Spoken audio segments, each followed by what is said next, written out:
இயேசு கிறிஸ்துவின் இனிதான நாமத்தில் இந்த புதிய மாத வாக்குத்தத்த தேவ செய்தியை பார்க்க வந்திருக்கிற இந்த யூடியூப்ல பார்க்கிற சந்தாதாரர்களுக்கும் மற்றும் இயேசு விடுதலை தர ஊழியத்தினுடைய அன்பு குடும்பங்களுக்கு புதிய மாத வாழ்த்துக்களை தெரிவித்துக் கொள்கிறேன். சந்தோஷமா இருக்கீங்களா? மீண்டுமாக கர்த்தர் நமக்கு 6 மாதங்களை முடித்து 7வது மாதத்தை தந்திருக்கிறார். 7வது மாதம் என்று சொன்னால் ஒரு பூர்ணமான ஒரு மாதம் என்று கிறிஸ்தவர்கள் விசுவாசிகள். ஏன்னா 7 என்றால் வேதத்தில் அநேக இடத்துல 7வது நம்பர் வரும்பொழுது அது ஒரு ஆசீர்வாதம் என்று விசுவாசிப்பார்கள். அதே போலதான் இன்றைக்கு இதை பார்க்கிற என் அன்பு கிறிஸ்துவ ஜனங்களே, கிறிஸ்துவை அறியாத நபர்களே, உங்களுக்கும் இந்த 7வது மாதம் ஒரு ஆசீர்வாதத்தின் மாதமாக இருக்க போது நீங்க விசுவாசிக்கிறீங்களா? 6 மாதங்கள் முடிந்துருச்சு, இது 7வது மாதம். இந்த மாதத்தில் ஆண்டவர் எனக்கு என்ன ஆசீர்வாதத்தை வைத்திருக்கிறார், என்ன என்னோடு பேச இருக்கிறார் என்று ஒரு எதிர்பார்ப்போடு நீங்க வந்திருக்கீங்களே. ஏன்னா இந்த யூடியூப்ல பார்க்கிற அன்பு தேவ ஜனங்களே, அநேக மக்கள் வெளி தேசங்களிலிருந்தும் மற்றும் வெளி மாநிலங்களிலிருந்தும் ஒவ்வொரு மாதமும் இதை பார்த்து கொண்டு வர்றாங்க. முக்கியமாக அநேக கிறிஸ்துவை அல்லாத நபர்கள் தான் இதை பார்க்கிறாங்க, ஷேரும் செய்கிறார்கள். ஒருவேளை நீங்கள் தான் இந்த முதல் தடவை இதை பார்க்க வந்திருக்கீங்கன்னா இந்த தேவ செய்தியை முழுவதுமாக நீங்க பாருங்கள். நிச்சயமாகவே இந்த வார்த்தையின் மூலமாக ஆண்டவர் உங்களோடு இடைபட போகிறார். பரிசுத்த ஆவியானவர் அற்புதம் செய்து ஆயத்தமாக இருக்கிறார். எப்பேற்பட்ட காரியங்களா இருந்தாலும் ஆண்டவர் இந்த வார்த்தையின் மூலம் உங்க வாழ்க்கையில ஒரு விடுதலை அற்புதம் செய்ய இருக்கிறார். ஆனால் நீங்கள் விசுவாசிங்கள். நான் கடந்த மாதத்தில் ஜெபித்த 6 மாதங்கள் முடிந்திருச்சு ஆண்டவரே, இந்த 7வது மாதத்தில் என்ன நீங்க எங்களோடு பேசியிருக்கிறீர்கள், இந்த வார்த்தை தான் எங்களுக்கு ஒரு ஆசீர்வாதமாக இருக்க போகிறது என்று ஒரு எதிர்பார்ப்போடு நானும் ஆண்டவருடைய பாதத்தில் காத்திருந்த பொழுது ஆண்டவர் ஒரு அருமையான வாக்குத்தத்தை கொடுத்தார். உங்கள் மத்தியில் நான் பேச இருக்கிறேன். நீதிமொழிகள் என்னும் புஸ்தகம் 16ஆம் அதிகாரம் 33ஆம் வசனத்தை நான் வாசிக்கிறேன். நீதிமொழிகள் 16ஆம் அதிகாரம் 33ஆம் வசனம். சீட்டு மடியிலே போடப்படும் காரிய சித்தியோ கர்த்தரால் வரும். ஆண்டவர் இந்த ஜூலை மாதத்தில் உங்களை பார்த்து கொடுக்கிற ஒரு அருமையான வாக்குத்தத்தம், காரிய சித்தியோ கர்த்தரால் வரும். இன்றைக்கு நீங்கள் யோசிக்கலாம், காரிய சித்தியோ கர்த்தரால் என்ன இந்த வாக்குத்தத்தம் ஒரு புதிதாக இருக்கிறது என்று நீங்கள் கேட்டுக்கொண்டிருக்கலாம், ஒருவேளை யோசித்துக் கொண்டிருக்கலாம்.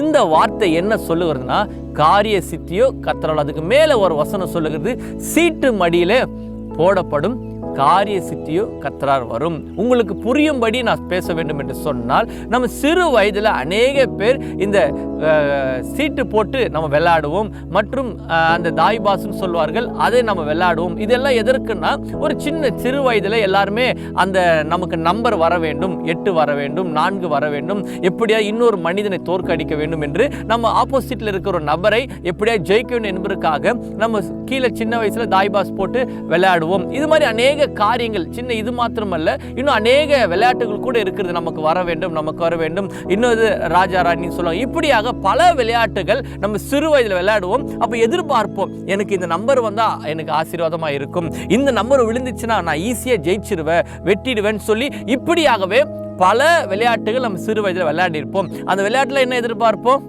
அந்த விளையாட்டில் எனக்கு ஏற்ற மாதிரி வரணும், எனக்கு ஏற்ற 8ஆம் நம்பர் வரணும், 4ஆம் நம்பர் வரணும், 2ஆம் நம்பர் வரணும் அப்படின்ட்டு எதிர்பார்ப்போம். ஒரு சில நேரத்தில் நல்லா ஜெயிக்கிற நிலைமையில ஒரே ஒரு தாயம் விழுந்தா நம்ம உள்ள முன்னேறி விடுக்கலாம் அடுத்த படிக்கு.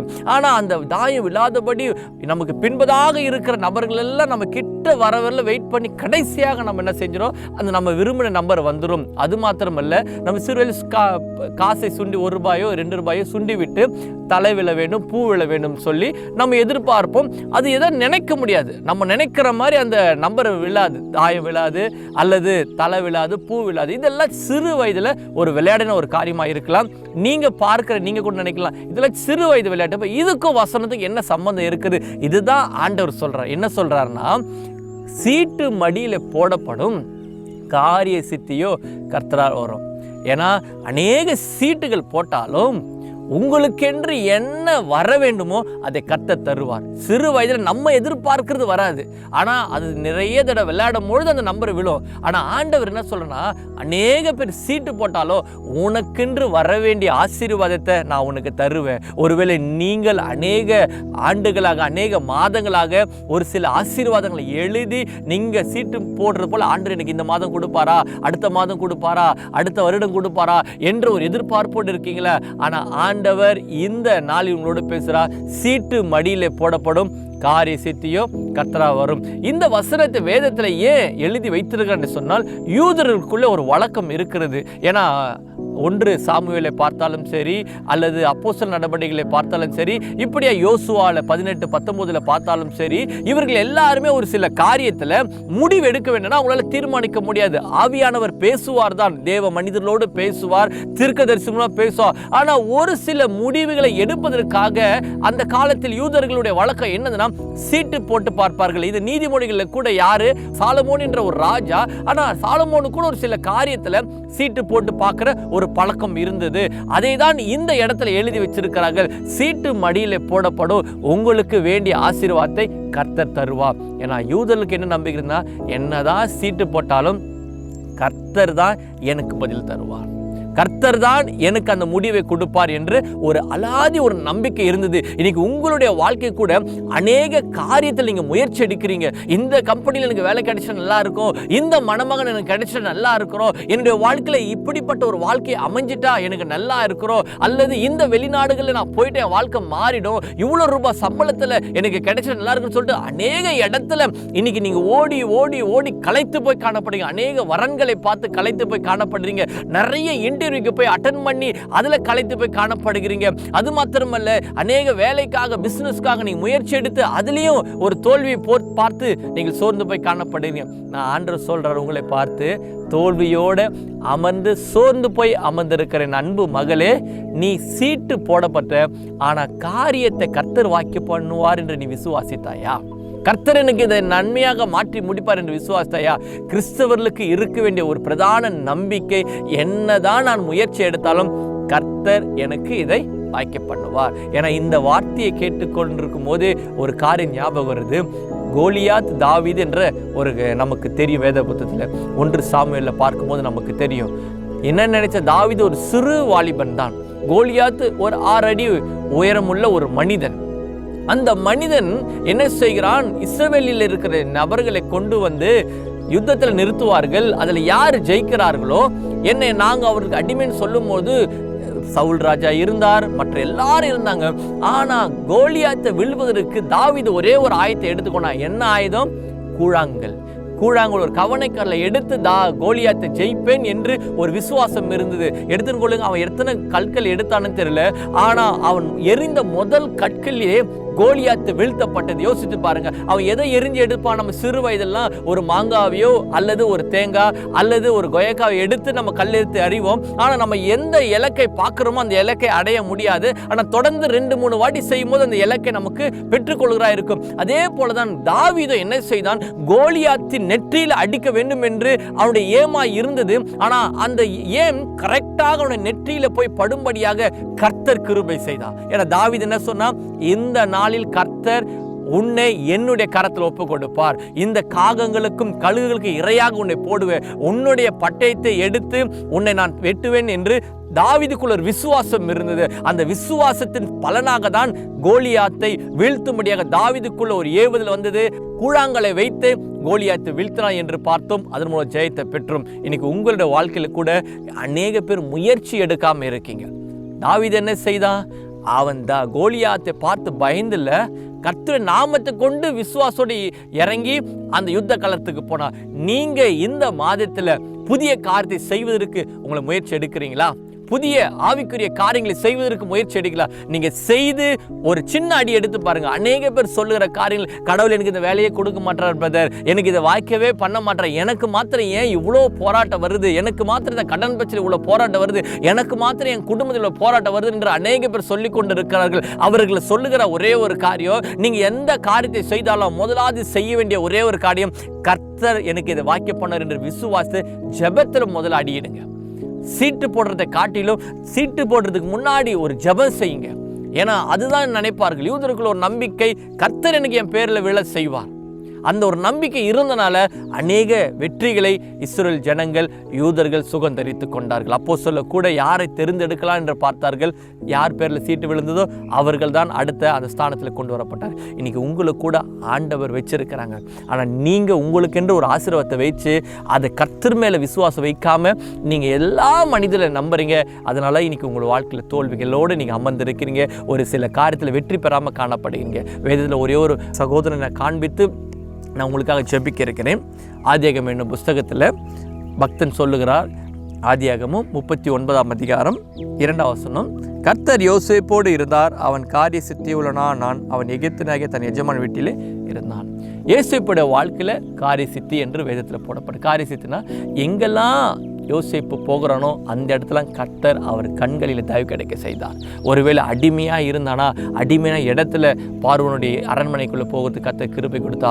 ஒருவேளை அந்த அரண்மனையில் போனது மாத்திரமல்ல, அடுத்து ராஜாவினுடைய வீடுகளில் வேலை செய்வதற்கு கர்த்தர் அவனுக்கு கிருபை பாட்டினார். ஒருவேளை செய்யாத தப்புக்கு யோசேப்பு பள்ளி போட்டு சிறைச்சாலையில் போனான். சிறைச்சாலையில் யோசேப்போடு கர்த்தர் என்ன செய்தார்? அவன் காரிய சித்தியோடு நான் இருந்தான். இன்னைக்கு உங்களுடைய வாழ்க்கை கூட நான் கர்த்தரை தேடுறேன், எல்லாமே எனக்கு தோல்வியாக தான் வருதுன்னு சொன்னால் அந்தந்த தோல்வியில் மத்தியில் கர்த்தர் உங்களுக்கு காரியத்தை வாக்கிய பண்ண போகிறா. ஏன்னா இந்த மாதம் வாக்கு கொடுத்துறா, காரிய சித்தியும் கர்த்தரால் வரும். நீங்கள் விசுவாசிக்கிறீங்களா? எந்த சூழ்நிலையும் பார்க்காதீங்க, உங்களுக்கு தோல்வியை பார்க்காதீங்க. நீங்கள் பார்க்க வேண்டிய ஒன்று, கர்த்தர் எனக்கு இந்த மாதம் காரியத்தை வாக்கிய பண்ண போகிறேன். உங்களுக்காக நான் ஜெபிக்கிறேன். என்னோட இருந்து ஜெபிக்க ஆயத்தமா? அன்புள்ள தகப்பனே, அப்பா, இந்த நீதிமொழிகள் 16:33 சொல்லப்பட்டது, சீட்டு மடியிலே போடப்படும் காரிய சித்தியோ கர்த்தரால் என்ற வார்த்தைக்காக நான் ஸ்தோத்தரிக்கிறேன். இந்த வார்த்தையின் மூலமாக நீர் பேசியிருக்கிறீர் ஆண்டவரே. இந்த வார்த்தையின் மூலமாக அநேக ஜனங்களுக்கு ஒரு காரியத்தை உணர்த்திருக்கிறீர். நான் இன்னைக்கு அநேக முயற்சியில் எடுத்திருக்கிறேன், ஆனால் இந்த முயற்சியில் கர்த்தர் எனக்கு வெற்றியை தருவார் என்று அவங்களுக்கு அந்த நம்பிக்கை இல்லாதனால தான் இன்றைக்கு தோல்வியோடு அவங்களோட வாழ்க்கை காணப்பட்டு கொண்டிருக்கிறது. 6 மாதங்கள் தோல்வியில் முடித்திருக்கிறாங்க. ஆனால் இந்த 7ஆவது மாதத்தில் ஒரு பூரணமான மாதம். இந்த மாதத்தில் காரிய சித்தியோ கர்த்தர் வரும் என்ற வசன பிரகாரம் இதை பார்க்கிற வாலிப பிள்ளைகளா இருந்தாலும் சகோதர சகோதரியா இருந்தாலும் கர்த்தர் எனக்கு இந்த 7ஆவது மாதத்தில் நான் என்ன விசுவாசிக்கணும், நான் என்ன எதிர்பார்த்து கொண்டிருக்கணும், அதை கர்த்தர் எனக்கு வாக்கிய பண்ணுவார். சிறு வயதில் நாங்கள் விளையாடும் பொழுது எங்களுக்கு தேவையான நம்பர் விழும்போது அது எவ்வளோ ஒரு மகிழ்ச்சியாக இருக்கிறது ஆண்டவரே. அதே போல தகப்பனே, இவர்கள் வாழ்க்கையில் ஆசீர்வாதத்தை வர வேண்டும் என்று விரும்பி இருக்கிறாங்கப்பா. அந்த ஆசீர்வாதம் கிடைக்காதனால தோல்வியில காணப்படுகிறாங்க. ஒரு சின்ன காரியத்தில் ஒரு அற்புதம் நடந்துருச்சுனாலே அவங்க வாழ்க்கையில் ஒரு பெரிய ஆசீர்வாதம் உண்டாயிடாண்டவரே. அதற்காக எதிர்பார்த்து கொண்டு என்னோடு ஜெபித்து கொண்டு இருப்பானலாம். இந்த மாதத்தில் சீட்டு மடியிலே போடப்படும் சொல்ல பிரகாரம் இவர்கள் முயற்சி எடுக்கிறார்கள். இவர்களுக்கு வேண்டிய ஆசீர்வாதத்தை கர்த்தர் இந்த மாதத்தில் நீ தரப்போற கிருபைக்காக நன்றி. ப்ரமோஷனை தரப்போற கிருபைக்காக நன்றி ஆண்டவரே. இவர்கள் எதிர்பார்த்த நன்மைகள் கிடைக்க போற கிருபைக்காக நன்றி. ஊழியத்தில் நன்மைகள் கிடைக்க போற கிருபைக்காக நன்றி ஆண்டவரே. சத்துருவானன் என்ன பயங்கள் கொண்டு வந்தாலும் அந்த பயங்களை எல்லாம் தாண்டி செல்ல கர்த்தர் உங்களுக்கு ஜெயமாய் தர போற கிருபைக்காக நன்றி. நான் மனதார இவர்களை வாழ்த்தி ஆசீர்வதிக்கிறேன். இந்த ஜூலை மாதம் 31 நாட்களும் நீ நடத்த போற கிருபைக்காக நன்றி. எல்லா தோல்விகளை எடுத்து போடுற பயங்கள் எடுத்து போடுவீராக. ஆவிக்குரிய குன்றிய நிலைமையிலிருந்து மாற்றி வளர்ச்சியை தருவீராக.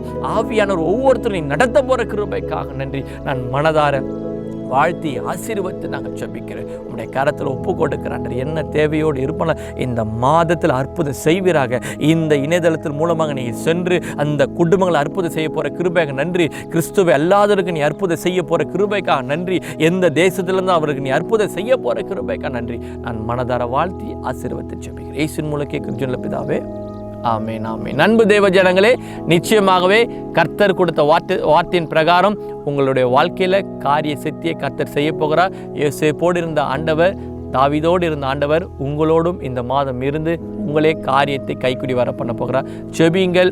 உங்களுடைய மேலும் இந்த ஊழியத்தை குறித்து மற்றும் ஆவிக்குரிய வாழ்க்கையில் வளர வேண்டும் என்று சொன்னால் கீழே கொடுக்கப்பட்ட ஊழியத்தின் நம்பரை தொடர்பு கொள்ளுங்கள். உங்களுக்காக ஜெபிக்க நாங்கள் ஆயத்தமாக இருக்கிறோம். முக்கியமாக விடுதலைக்காக நாங்கள் ஜெபிக்கிறோம். ஆண்டவர் எங்களுக்கு கொடுத்த அந்த ஒரு தரிசனம் தான். கட்டுகளோடு மந்திரம் பில்லி சூழ்நிலை இருக்கிற ஜனங்களுக்காக, பிசாசின் பிடியில் இருக்கிற ஜனங்களுக்காக, அவர்களுக்காக நீ ஜெபிக்க வேண்டும். அவருடைய விடுதலைக்காக ஜெபின்னு சொன்னால் அந்த தரிசன பிரகாரம் இந்த ஊழியம் செயல்பட்டு கொண்டிருக்குது. நீங்கள் எந்த இடத்துலேருந்து பார்த்து கொண்டிருந்தாலும் இந்த கீழே கொடுக்கப்பட்ட அட்ரஸே இல்லை நம்பரை தொடர்பு கொள்ளுங்கள். உங்களுடைய விடுதலைக்காக நாங்கள் ஜெபிக்க ஆயத்தமாக இருக்கிறோம். நிச்சயமாக இந்த மாதம் உங்கள் வாழ்க்கையில் கர்த்தர் அற்புதம் செய்ய போகிறார். கர்த்தர் தாமே உங்களையும் குடும்பத்தையும் ஆசீர்வதிப்பாராக. ஆமென்.